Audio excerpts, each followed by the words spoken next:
केवल उपदेश दिया जा सकता है, साधन बताया जा सकता है, लेकिन चलना तो आपको ही होगा।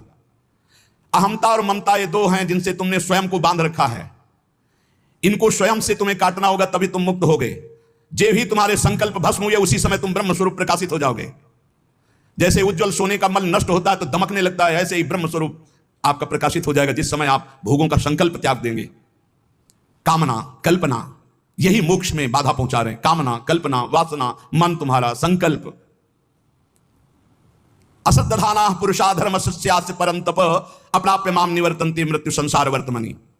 यदि मेरी बात पर श्रद्धा कर ले तो इसी क्षण मुक्त हो सकता है। वर्ष 2 वर्ष महीना 2 महीना नहीं, कोई संकल्प नहीं, कोई कामना नहीं, प्रभु के सिवा कोई चिंतन नहीं। अब मेरा लक्ष्य भगवत प्राप्ति, अपने स्वरूप में स्थित होना। जीव की अगर ऐसी श्रद्धा हो जाए मेरे वचनों पर तो अभी भगवत प्राप्ति हो जाए, क्योंकि भगवत स्वरूप है पर श्रद्धा होती नहीं ऐसी, इसलिए उसे इतना प्रपंच झेलना पड़ता है।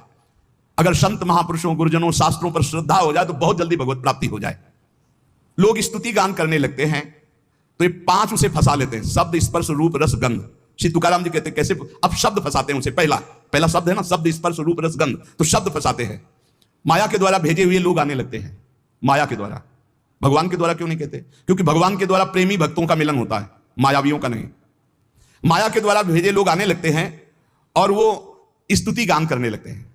आपका तो अवतार हुआ है मेरे उद्धार के लिए, आप तो साक्षात स्वयंभू भगवान हैं, न जाने क्या क्या, न जाने क्या। तो प्रणाम है उनकी वचन को, उनकी श्रद्धा को, लेकिन तुम क्या हो ये बात तुम्हें ध्यान नहीं भूलना चाहिए, ये ध्यान रखना चाहिए। वो भूल जाता है और शब्द का भोग करने लगता है। बड़ाई के शब्द, सम्मान के शब्द, स्तुति के शब्द, संस्कार जो साधना के पढ़ने चाहिए थे वो ई संस्कार बदलने लगे। बहुत ही आगे आप सुनिएगा, बिल्कुल छान छान करके परमार्थ को रख दिया तुकाराम जी ने, होश उड़ा दिया अच्छे अच्छे के। श्री तुकाराम जी कहते सीधे साधे भोले भाले आसपास लोग जमा होने लगे, स्तुति करने लगे। जय हो, तुम्हारा तो अवतार हमारे लिए हुआ है, लिखे तुम्हारा तो अवतार हमारे लिए हुआ है। बस आडंबर की चादर ओढ़ना प्रारंभ हो गई। अब जो एकांतिक भजन, अंदर चिंतन, भगवत प्राप्ति, आराधना, वो तो सब गोल। अब शब्द ने मार दिया, शब्द में फंस गए। अब अगर कहीं थोड़ी साधना चलती रही तो चमत्कार प्रकट हो जाते हैं, रिद्धियां सिद्धियां। ये बहुत अच्छे साधकों में होती, कोई साधारणों में नहीं होती।